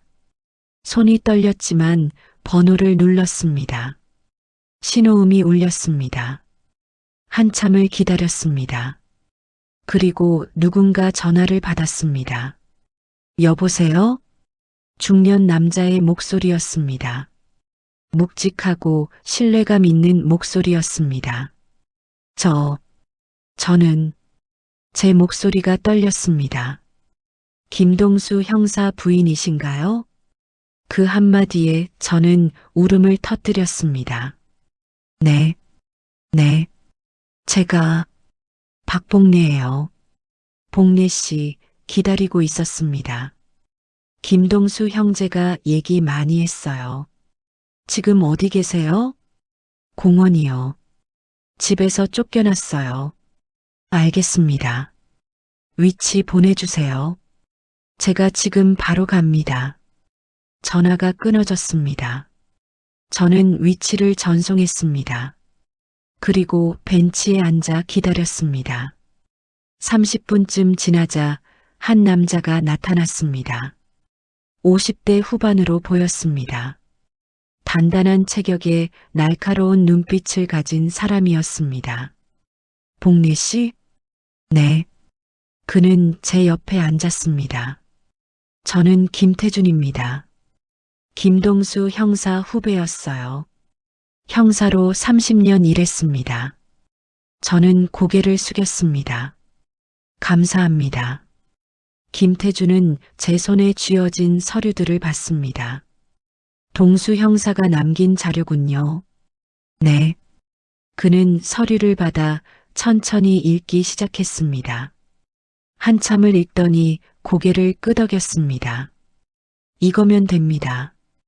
이거면 그 자식들 잡을 수 있어요. 정말요? 네. 동수 형사가 정말 치밀하게 준비해뒀네요. 피해자 명단, 수법 분석, 전과 기록. 이 정도면 재기소 청구할 수 있어요. 저는 희망이 보였습니다. 김태준이 말했습니다. 복례 씨, 내일 아침 저랑 같이 경찰서 갑시다. 그리고 정식으로 고소장 넣을 거예요. 제가 서명한 서류들이 있는데, 그래도 될까요? 그게 바로 핵심입니다. 복례 씨가 속아서 서명한 거잖아요. 사기죄의 핵심은 기망이에요. 상대방을 속였다는 증거만 있으면 돼요. 증거가 있나요? 복례 씨 증언이 증거예요. 그리고 동수 형사가 남긴 이 패턴 분석이 결정적이에요. 같은 수법으로 여러 명을 속였다는 게 증명되니까요. 저는 처음으로 안도의 한숨을 쉬었습니다. 그리고 복례 씨, 오늘 밤은 제가 아는 여성 쉼터에서 주무세요. 제가 연락해 둘게요. 감사합니다. 김태준은 저를 차에 태워 쉼터로 데려다 줬습니다. 차 안에서 그가 말했습니다. 복례 씨, 동수 형사가 돌아가시기 전에 제게 부탁했어요. 복례 씨를 꼭 지켜달라고요. 제가 지킵니다. 끝까지 함께 싸울게요. 저는 고개를 숙였습니다. 고마워요. 정말 고마워요. 쉼터에 도착했습니다. 직원이 나와 저를 맞아줬습니다. 방으로 안내받았습니다. 작은 방이었지만 깨끗했습니다. 저는 침대에 누웠습니다. 오랜만에 편안한 침대였습니다. 남편 얼굴이 떠올랐습니다. 여보, 고마워요. 당신 덕분에 포기하지 않을 수 있어요. 저는 그렇게 중얼거리며 눈을 감았습니다. 그날 밤 저는 깊이 잠들었습니다. 오랜만에 악몽 없는 잠이었습니다. 다음 날 아침 김태준 형사에게 전화가 왔습니다. 복례 씨, 준비되셨어요? 1시간 후에 쉼터 앞으로 갈게요. 네, 준비됐어요. 저는 옷을 챙겨 입었습니다. 거울을 봤습니다. 수척한 얼굴이었습니다. 하지만 눈빛은 달랐습니다. 어제와는 다른 눈빛이었습니다. 포기하지 않겠다는 눈빛이었습니다. 정확히 1시간 후 김태준 형사가 도착했습니다. 그의 차에는 한 사람이 더 타고 있었습니다. 복례 씨 소개합니다. 법률구조공단 이지은 변호사님입니다. 젊은 여자 변호사였습니다. 30대 초반으로 보였습니다. 단호한 인상이었습니다. 안녕하세요, 복례 씨. 저는 노인 사기 사건 전문 변호사예요. 복례 씨 사건 제가 맡을게요. 감사합니다. 차가 출발했습니다. 경찰서로 향했습니다. 이지은 변호사가 말했습니다. 복례 씨, 김 형사님께 자료 다 받았어요. 이 정도면 충분해요. 오늘 고소장 제출하고 피해자 진술 받고 증거 제출하면 됩니다. 제가 뭘 해야 하나요? 사실대로 말씀하시면 돼요. 처음 만난 날부터 어떻게 속았는지, 어떤 말을 들었는지, 어떻게 서명하게 됐는지, 최대한 자세히 말씀해 주세요. 알겠어요. 경찰서에 도착했습니다. 김태준 형사가 저를 안으로 안내했습니다. 직원들이 그를 알아봤습니다. 형사님, 오랜만이에요. 그래, 오늘 중요한 고소건으로 왔어. 우리는 민원실로 갔습니다. 담당 형사가 나왔습니다. 젊은 형사였습니다. 김태준 형사가 소개했습니다. 이쪽은 박민수 형사, 사기 전담팀이야. 민 형사, 이 사건 내가 맡아줘. 네, 선배님. 박민수 형사는 저를 조사실로 안내했습니다. 어르신 앉으세요. 천천히 말씀해 주시면 됩니다. 저는 숨을 크게 들이쉬었습니다. 그리고 말하기 시작했습니다. 며칠 전 도연과 유나가 찾아온 일부터 유나가 제 손을 자기 뺨에 갖다 댄 일, 엄마 손 같아요라고 울던 일, 도연이 공손하게 허리를 숙이던 일, 은행에 간 일, 확인만 하는 거예요 라는 말을 믿었던 일, 도연이 제 손을 잡고 서명을 유도했던 일, 은행을 나올 때 유나가 딱 1초 동안 웃었던 일, 대출 문자를 받았던 일, 집 명의가 바뀐 걸 알게 된 일, 자물쇠가 바뀌어 문이 열리지 않았던 일, 유나가 서비스 받았으면 집 한 채 값은 내셔야지라고 했던 일, 모든 것을 말했습니다. 박민수 형사는 노트에 빠짐없이 적었습니다. 중간중간 질문을 했습니다.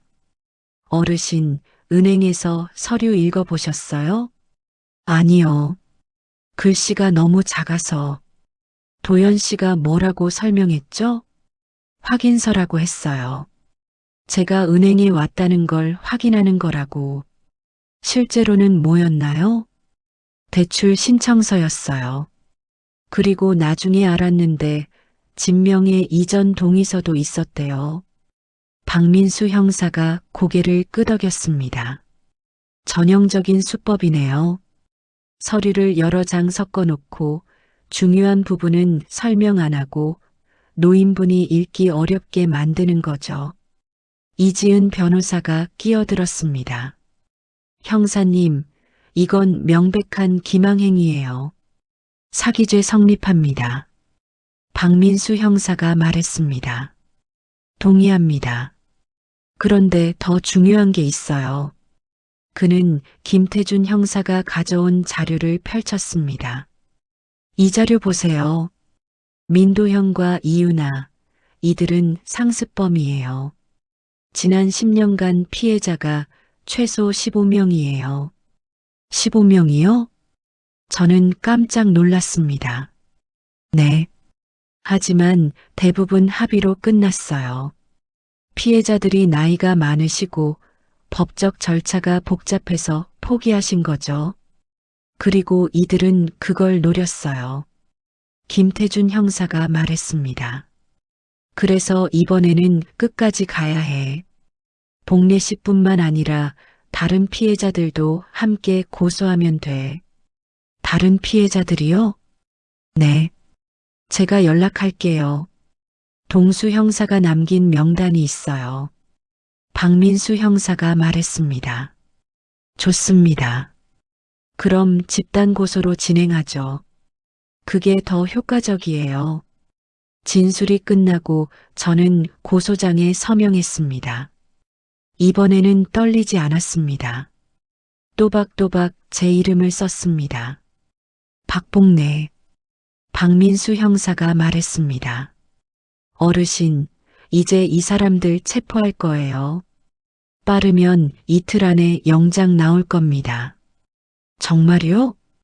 네. 증거가 충분해요. 그리고 상습범이라 도주 우려도 있고요. 저는 처음으로 웃었습니다. 며칠 만에 처음 웃는 것 같았습니다. 이틀이 지났습니다. 그 이틀 동안 많은 일이 있었습니다. 김태준 형사는 다른 피해자들에게 연락했습니다. 15명 중 8명이 추가 고소에 동참했습니다. 모두 비슷한 피해를 입은 분들이었습니다. 집을 잃은 분, 대출을 떠안은 분, 저축을 털린 분. 우리는 함께 모여 서로의 이야기를 나눴습니다. 저는 딸이라고 했어요. 돌아가신 제 딸 이름까지 대더라고요. 저는 아들이라고 했어요. 군대 간 아들 사진까지 보여주더라고요. 저도 속았어요. 병원비 때문에 힘들다고. 눈물 흘리는데 어떻게 안 도와줘요.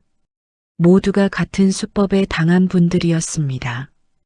착한 마음을 이용당한 분들이었습니다. 우리는 함께 싸우기로 했습니다. 그리고 이틀 후 박민수 형사에게 전화가 왔습니다.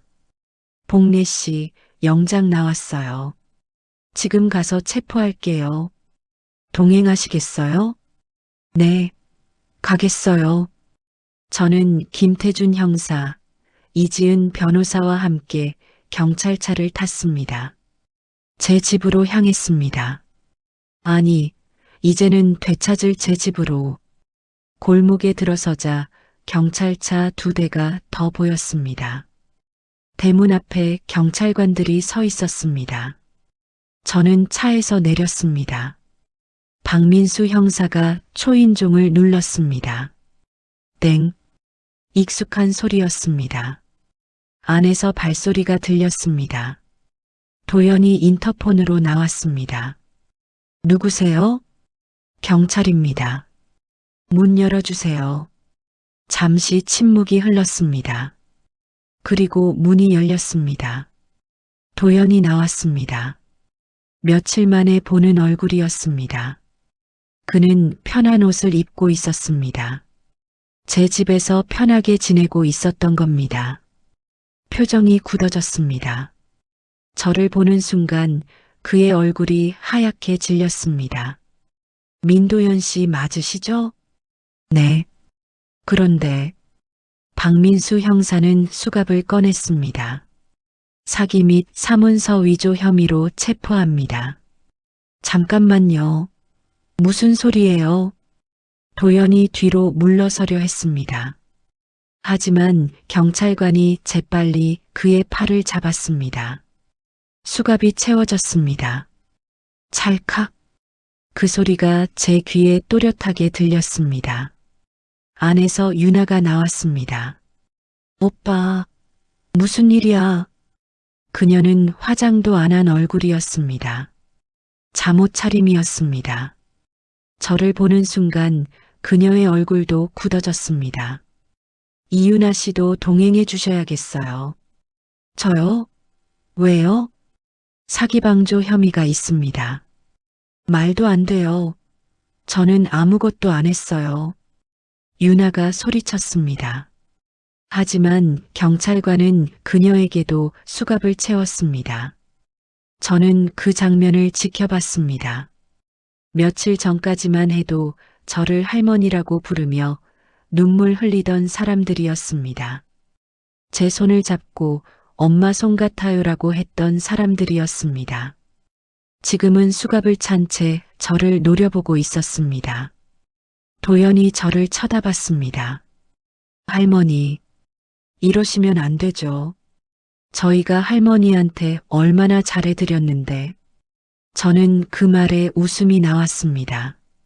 쓴웃음이었습니다. 잘해줬다고요? 제 집을 빼앗고 제 돈을 훔치고 저를 쫓아내고 그게 잘해준 거예요? 도연의 얼굴이 일그러졌습니다. 할머니가 서명하셨잖아요. 할머니 선택이었어요. 속여서 받은 서명은 서명이 아니에요. 이지은 변호사가 차갑게 말했습니다. 그리고 민도현 씨, 이윤아 씨. 두 분은 지난 10년간 15명의 노인을 같은 수법으로 속였어요.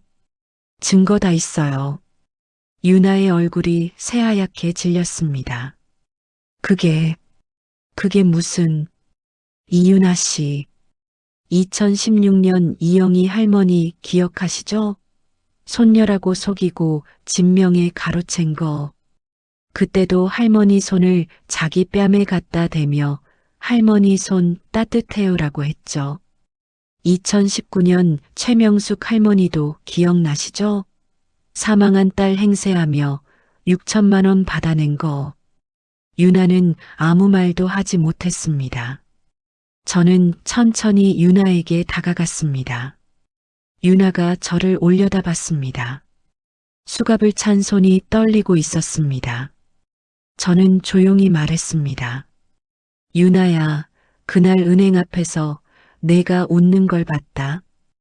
유나의 눈이 커졌습니다. 그 1초짜리 웃음. 내가 커피 들고 나올 때 환하게 웃던 그 웃음. 내가 흘리는 눈물이 가짜라는 걸 그때 알았어야 했는데. 저는 잠시 말을 멈췄습니다. 그 웃음 때문에 내가 이 수갑을 차게 된 거다. 연기는 완벽했는데 딱 1초 방심했구나. 유나의 입술이 파르르 떨렸습니다. 박민수 형사가 말했습니다. 출발합니다. 경찰서 가시죠. 도연과 유나가 경찰차에 태워졌습니다. 차 안에서 도연이 창문을 두드렸습니다. 할머니, 제발 합의해요. 제가 다 갚을게요. 저는 고개를 저었습니다. 안 돼요. 이번에는 끝까지 갈 거예요. 당신들 때문에 고통받은 분들이 너무 많아요. 경찰차가 출발했습니다. 저는 그 차가 골목을 빠져나가는 걸 지켜봤습니다. 김태준 형사가 제 어깨에 손을 얹었습니다. 복례 씨, 잘하셨어요. 정말 잘하셨어요. 저는 눈물이 났습니다. 하지만 이번에는 슬픈 눈물이 아니었습니다. 박민수 형사가 말했습니다. 복례 씨, 이제 집 들어가세요. 가처분 결정 났어요. 이제부터 이 집은 법적으로 복례 씨가 거주할 권리가 있어요. 저는 대문을 바라봤습니다. 며칠 전 제가 열지 못했던 그 문이었습니다. 박민수 형사가 문을 열었습니다. 들어가세요. 저는 천천히 문을 넘었습니다. 집안은 낯설었습니다. 도연과 유나의 물건들이 여기저기 널려 있었습니다. 명품 가방, 비싼 옷, 새 가전제품, 모두 제 돈으로 산 것들이었습니다. 박민수 형사가 말했습니다. 이 물건들 다 압수할 거예요. 증거로 쓰일 거고 나중에 피해 보상에 쓰일 수 있어요. 저는 고개를 끄덕였습니다. 경찰관들이 집안을 조사하기 시작했습니다. 사진을 찍고 물건을 챙기고 기록을 남겼습니다. 저는 거실로 걸어갔습니다. 소파에 앉았습니다. 제 소파였습니다. 제 거실이었습니다. 제 집이었습니다. 창문을 열었습니다. 햇빛이 들어왔습니다. 따뜻했습니다. 김태준 형사가 다가왔습니다. 복례 씨, 이제 시작이에요. 재판이 남았어요. 하지만 걱정 마세요. 제가 끝까지 함께 할게요. 감사합니다. 정말 감사합니다. 복례 씨가 용기 내주셔서 감사하죠. 복례 씨 덕분에 다른 할머니, 할아버지들도 구할 수 있어요. 저는 창밖을 바라봤습니다. 골목이 보였습니다. 며칠 전 저를 외면하던 이웃들이 지나가고 있었습니다. 하지만 이제는 달랐습니다. 저는 더 이상 쫓겨난 사람이 아니었습니다. 싸우는 사람이었습니다.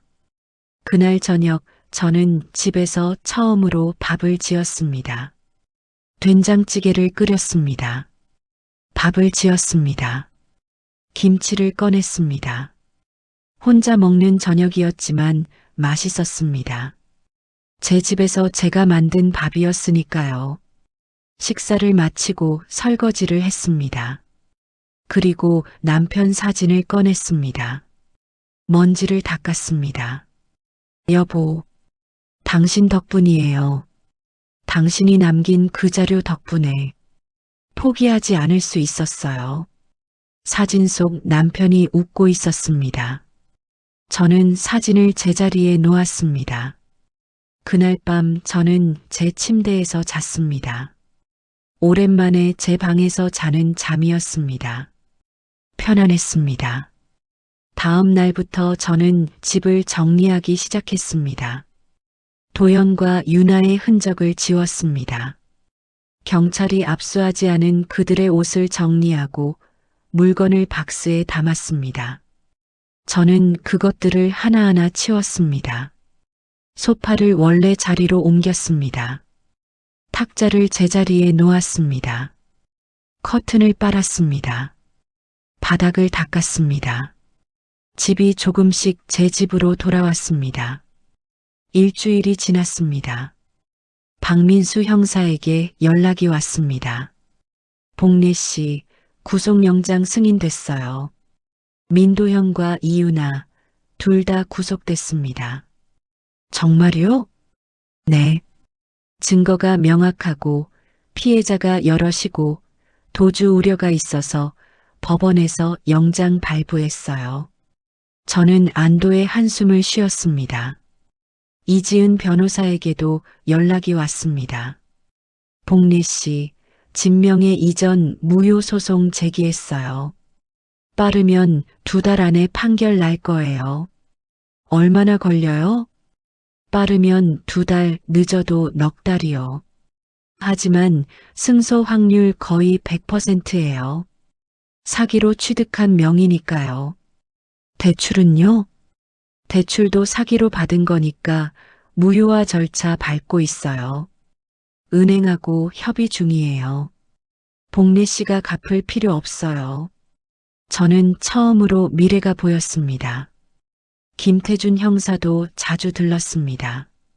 복례 씨, 다른 피해자분들 소송도 진행 중이에요. 모두 복례 씨 덕분이에요.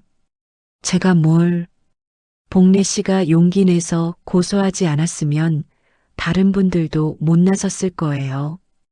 복례 씨가 길을 연 거예요. 어느 날 다른 피해자 할머니들이 저를 찾아왔습니다. 8분이었습니다. 모두 비슷한 피해를 입으신 분들이었습니다. 복례 씨, 고마워요. 복례 씨 덕분에 우리도 다시 싸울 용기가 났어요. 저야말로 혼자였으면 포기했을 거예요. 우리는 차를 마시며 이야기를 나눴습니다. 서로의 경험을 나눴습니다. 어떻게 속았는지, 얼마나 힘들었는지, 지금은 어떻게 버티고 있는지. 저는 아들이 알고 화해했어요. 이런 일 있었다고 말도 못하고 있었는데, 저는 친구들한테도 말 못했어요. 부끄러워서. 그런데 이제는 말할 수 있어요. 우리 잘못이 아니잖아요. 모두가 고개를 끄덕였습니다. 우리는 그날 약속했습니다. 끝까지 함께 싸우기로. 한 달이 지났습니다. 재판 날짜가 잡혔습니다. 저는 법원에 갔습니다. 이지은 변호사, 김태준 형사, 그리고 다른 피해자 할머니, 할아버지들과 함께해요. 법정 안은 긴장감이 흘렀습니다. 도연과 유나가 들어왔습니다. 수갑을 차고 있었습니다. 며칠 만에 보는 얼굴이었는데 많이 초췌해져 있었습니다. 도연은 저를 쳐다봤습니다. 눈에 원망이 가득했습니다. 하지만 저는 눈을 피하지 않았습니다. 재판이 시작됐습니다. 검사가 기소 내용을 읽었습니다. 피고인 민도현과 이윤아는 2015년부터 2025년까지 10년간 총 15명의 노인을 대상으로 조직적이고 계획적인 사기 행각을 벌였습니다. 수법은 다음과 같습니다. 첫째, 독거노인을 타겟으로 선정. 둘째, 피해자의 죽은 가족 정보를 사전 조사. 셋째, 그 가족인 척 접근하여 신뢰 형성. 넷째, 눈물과 연기로 동정심 유발. 다섯째, 복잡한 법률 서류의 서명 유도. 여섯째, 진명의 이전 및 대출 실행. 피해액은 총 12억 원에 달하며 피해자들은 대부분 70대 이상의 고령자들로 법률 지식이 부족하고 외로움에 취약한 상태였습니다. 검사의 목소리가 법정에 울렸습니다. 도연의 변호사가 일어났습니다. 재판장님, 피고인들은 피해자들의 동의하에 정당한 절차를 거쳐 서류를 작성했습니다. 피해자들이 직접 서명했고 은행에서도 본인 확인을 거쳤습니다. 이지은 변호사가 반박했습니다. 재판장님, 형식적으로는 동의처럼 보이지만 실질적으로는 기망입니다. 피고인들은 서류의 진정한 의미를 설명하지 않았고 오히려 확인만 하는 것이라고 거짓말했습니다. 이는 명백한 사기입니다. 재판이 계속됐습니다. 증인 신문이 있었습니다.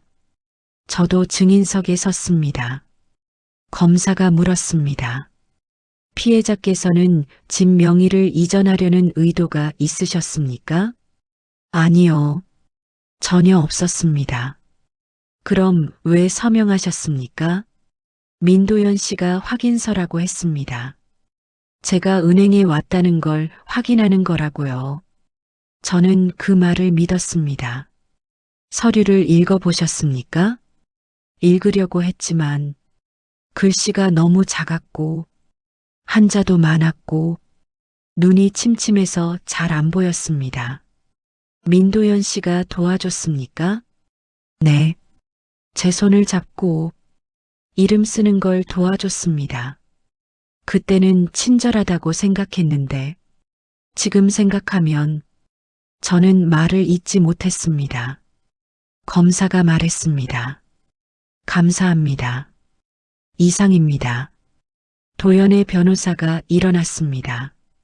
피해자께서는 민도연 씨를 처음 만났을 때 어떤 느낌을 받으셨습니까? 좋은 사람 같았습니다.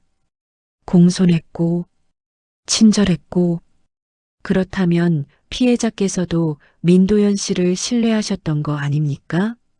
그건 제가 속은 거죠. 하지만 자발적으로 문을 열어주셨고 자발적으로 은행에 가셨고 자발적으로 서명하셨습니다. 맞습니까? 저는 잠시 침묵했습니다. 그리고 도연을 똑바로 응시하며 말했습니다. 자발적인 서명이 아니라 자발적인 믿음이었습니다. 법정이 조용해졌습니다. 저는 계속 말했습니다. 나는 당신이 내민 종이를 믿은 게 아니라 내 손을 잡고 울던 당신의 진심을 믿었습니다. 그 믿음을 도둑질한 게 죄가 아니면 대체 뭐가 죄입니까? 재판장이 고개를 끄덕였습니다. 도연의 변호사는 더 이상 질문하지 못했습니다. 다른 피해자들도 증인석에 섰습니다. 모두 비슷한 증언을 했습니다. 딸이라고 믿었어요. 눈물 흘리는데 어떻게 의심해요? 아들이라고 했어요. 군대 사진까지 보여줬어요. 제 아들 얘기까지 알고 있더라고요. 병원비 때문에 힘들다고, 꼭 갚겠다고. 그 눈물이 다 거짓이었어요. 재판이 끝나갈 무렵 재판장이 물었습니다. 피고인, 마지막으로 할 말 있습니까? 도연이 일어났습니다. 재판장님, 저희도 살아야 했습니다. 빚이 너무 많았고 방법이 없었습니다. 재판장이 차갑게 말했습니다. 그것이 노인들을 속이고 집을 빼앗을 이유가 됩니까? 도연은 아무 말도 하지 못했습니다. 유나가 울기 시작했습니다. 하지만 이번에는 아무도 그 눈물을 믿지 않았습니다. 재판이 끝났습니다. 판결은 한 달 후에 선고되기로 했습니다. 법정을 나오며 김태준 형사가 말했습니다. 복례 씨, 잘하셨어요. 이제 거의 다 왔어요. 저는 고개를 끄덕였습니다. 한 달이 흐르는 동안 많은 일이 있었습니다. 은행에서 연락이 왔습니다. 고객님, 대출 무효화 처리 완료됐습니다. 더 이상 상환 의무 없으십니다. 저는 안도의 한숨을 쉬었습니다. 2천만 원의 빚에서 해방된 겁니다. 등기소에서도 연락이 왔습니다. 복례 씨, 명예 이전 무효 판결 났습니다. 집이 다시 복례 씨 명의로 돌아왔어요. 저는 등기소에 갔습니다. 새로운 등기부등본을 발급받았습니다. 소유자 이름란에 박복례라고 적혀 있었습니다. 제 이름이었습니다. 저는 그 종이를 꼭 쥐었습니다. 집으로 돌아와 대문을 바라봤습니다. 새 자물쇠를 달았습니다. 새 열쇠를 받았습니다. 열쇠를 넣고 돌렸습니다. 딸깍, 문이 열렸습니다. 부드럽게, 자연스럽게 열렸습니다. 저는 안으로 들어갔습니다. 제 집이었습니다. 진짜 제 집이었습니다. 거실에 앉았습니다. 창문을 열었습니다. 바람이 들어왔습니다. 봄바람이었습니다. 그리고 드디어 판결일이 왔습니다. 저는 다시 법정에 갔습니다. 이지은 변호사, 김태준 형사, 그리고 다른 피해자분들과 함께요. 법정은 사람들로 가득했습니다. 언론사 기자들도 와 있었습니다. 이 사건이 뉴스에 보도됐기 때문입니다. 조직적 노인 사기단 검거, 10년간 15명 피해, 12억 원 편취, 기사가 나가자 사회적으로 큰 반향이 있었습니다. 재판장이 입장했습니다. 모두가 일어났습니다. 재판장이 말했습니다. 피고인 민도현, 이유나에 대한 판결을 선고하겠습니다. 법정이 조용해졌습니다. 피고인 민도현은 10년간 15명의 노인을 대상으로 조직적이고 계획적인 사기 행각을 벌였으며 이는 사회적 약자를 대상으로 한 악질적 범죄입니다. 피고인 이유나는 민도현과 공모하여 피해자들의 신뢰를 얻는 역할을 했으며 이는 사기 방조를 넘어 공동정범에 해당합니다. 특히 피고인들은 피해자들의 외로움과 선한 마음을 악용했으며 이로 인해 피해자들은 경제적 피해뿐만 아니라 심리적 트라우마를 겪었습니다. 재판장이 판결문을 읽기 시작했습니다. 피고인 민도현에게 징역 5년을 선고합니다. 피고인 이유나에게 징역 3년을 선고합니다. 피고인들은 연대하여 피해자들에게 총 12억 원을 배상하라. 쾅! 판결 망치가 내려쳤습니다. 법정이 술렁였습니다. 도연과 유나는 고개를 떨구었습니다. 유나가 울기 시작했습니다. 하지만 이번에는 진짜 눈물인지 연기인지 알 수 없었습니다. 저는 그들을 바라봤습니다. 미워하고 싶었지만 이상하게도 미움이 들지 않았습니다. 다만 안타까웠습니다. 왜 이런 길을 택했을까? 정직하게 살 수도 있었을 텐데. 법정을 나왔습니다. 기자들이 몰려왔습니다. 피해자분, 한 말씀 해주세요. 지금 기분이 어떠세요? 저는 카메라 앞에 섰습니다. 처음에는 떨렸습니다. 하지만 곧 마음을 가라앉혔습니다. 저는 박복례입니다. 이번 사건의 피해자 중 한 명입니다. 저는 착하게 살았습니다. 남을 도와주는 게 옳다고 믿었습니다. 그런데 그 착함이 이용당했습니다. 처음에는 제가 잘못한 줄 알았습니다. 제가 어리석어서, 제가 나이가 들어서 당한 줄 알았습니다. 하지만 아닙니다. 제 잘못이 아닙니다. 우리 피해자들의 잘못이 아닙니다. 나쁜 건 그 사람들입니다. 우리의 선한 마음을 이용한 그 사람들이 나쁜 겁니다. 저는 이 재판을 통해 배웠습니다. 포기하지 않으면 정의가 온다는 걸요. 혹시 저처럼 사기를 당하신 분들이 계시다면 포기하지 마세요. 창피하다고 숨기지 마세요. 신고하세요. 싸우세요. 우리 잘못이 아니에요. 제 말이 끝나자 박수가 터져 나왔습니다. 다른 피해자분들도 같이 박수를 쳤습니다. 김태준 형사도 박수를 쳤습니다. 이지은 변호사도 웃으며 박수를 쳤습니다. 그날 저녁 뉴스에 제 인터뷰가 나왔습니다. 저는 텔레비전 앞에 앉아 그 장면을 봤습니다. 화면 속에 저는 당당해 보였습니다. 며칠 전 대문 앞에서 주저앉아 있던 그 사람이 아니었습니다. 싸워서 이긴 사람이었습니다. 판결이 난 지 한 달이 지났습니다. 계절이 바뀌고 날씨가 따뜻해졌습니다. 저는 여전히 이 집에 살고 있습니다. 제 이름으로 된 집에서요. 마당에 꽃을 심었습니다. 장미, 개나리, 철쭉, 봄꽃들이 피어나기 시작했습니다. 어느 날 우편함에 편지가 와 있었습니다. 법원에서 온 편지였습니다. 배상금이 나왔다는 내용이었습니다. 도연과 윤아가 가진 재산이 압류되어 피해자들에게 분배된 겁니다. 전액은 아니었지만 일부라도 돌려받게 됐습니다. 저는 그 돈으로 집을 수리했습니다. 벽지를 새로 발랐고 보일러를 고쳤습니다.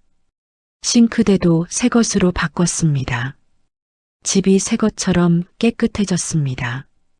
그리고 남은 돈은 통장에 넣었습니다.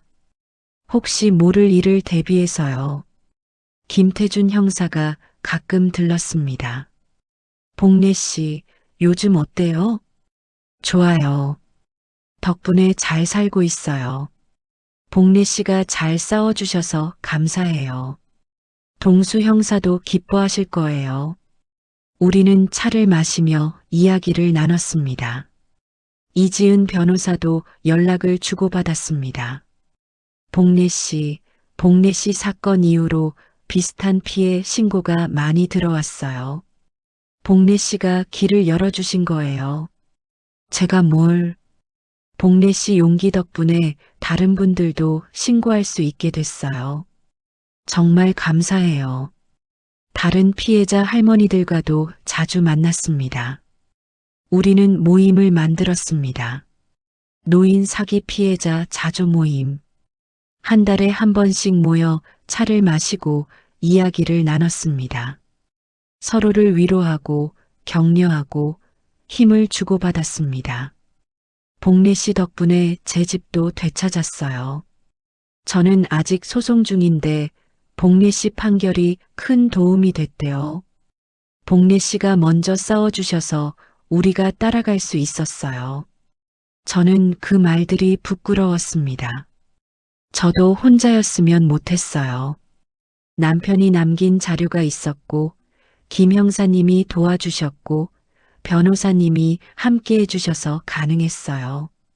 그래도 복래 씨가 포기하지 않으셨잖아요. 그 말이 맞았습니다.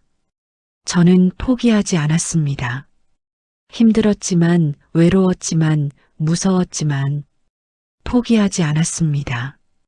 어느 오후 저는 거실 장식장을 열었습니다. 남편이 남긴 상자가 거기 있었습니다. 저는 상자를 꺼내 무릎 위에 올렸습니다. 뚜껑을 열었습니다. 봉투가 있었습니다. 저는 그 안에 편지를 꺼내 다시 한번 읽었습니다. 복내야, 포기하지 마.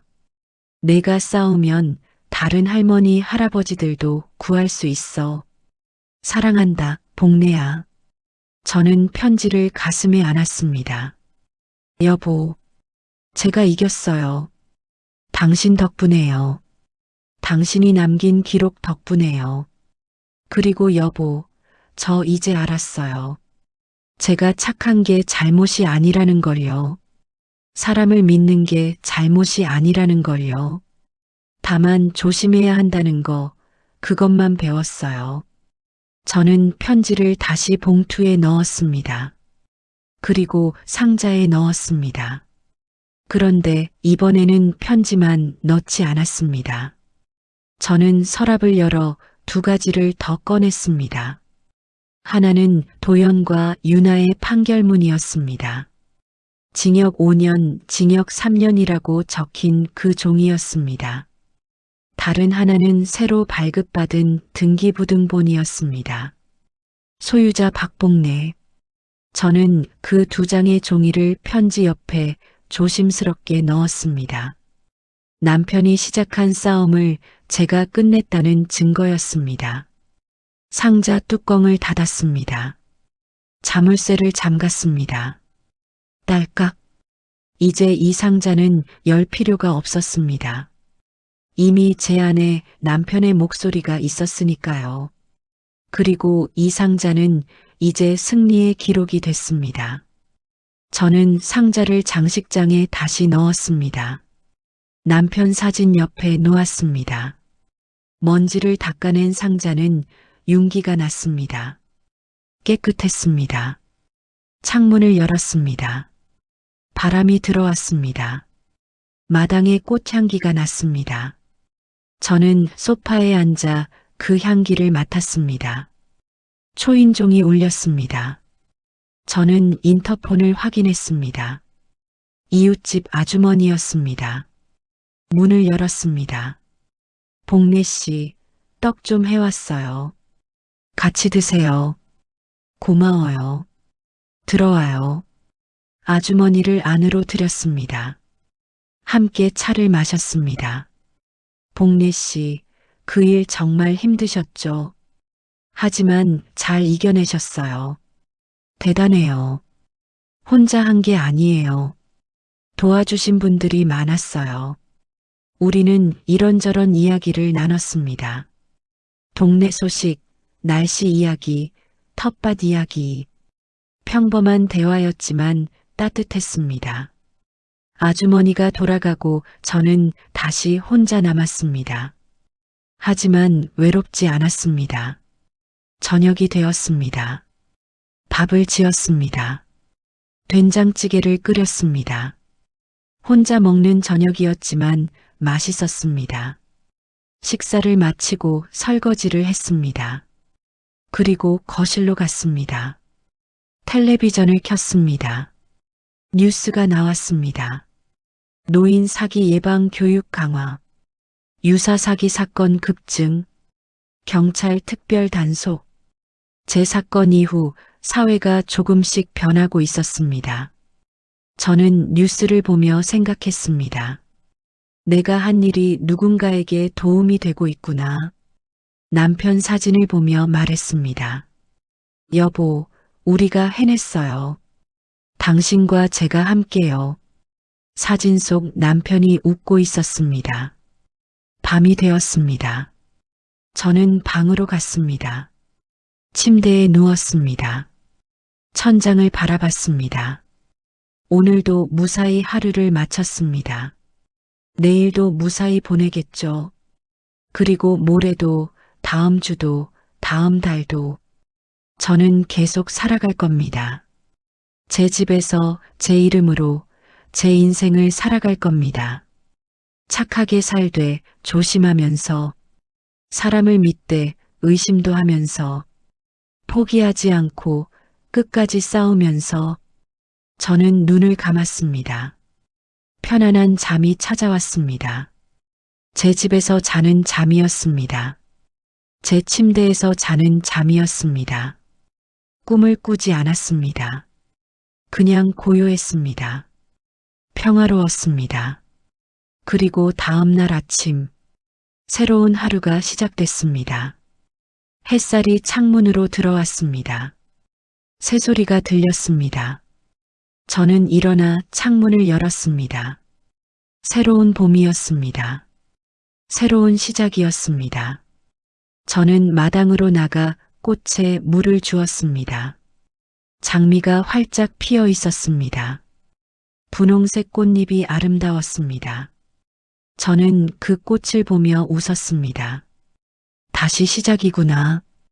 그렇게 중얼거리며 물을 주었습니다. 그리고 생각했습니다. 인생은 계속된다고. 힘든 일이 있어도 슬픈 일이 있어도 다시 일어나면 된다고. 포기하지 않으면 된다고. 저는 물뿌리개를 내려놓고 하늘을 올려다봤습니다. 구름 한 점 없는 맑은 하늘이었습니다.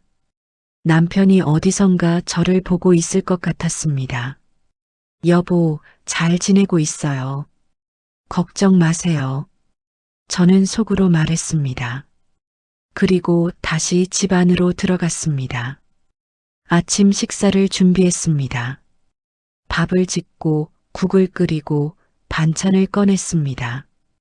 혼자 먹는 아침이었지만 행복했습니다. 제 집에서 제가 만든 밥이었으니까요. 식사를 마치고 설거지를 했습니다. 그리고 소파에 앉아 창밖을 바라봤습니다. 골목에 사람들이 지나다니고 있었습니다. 평범한 아침 풍경이었습니다. 평화로운 아침이었습니다. 저는 이 평화를 지킬 겁니다.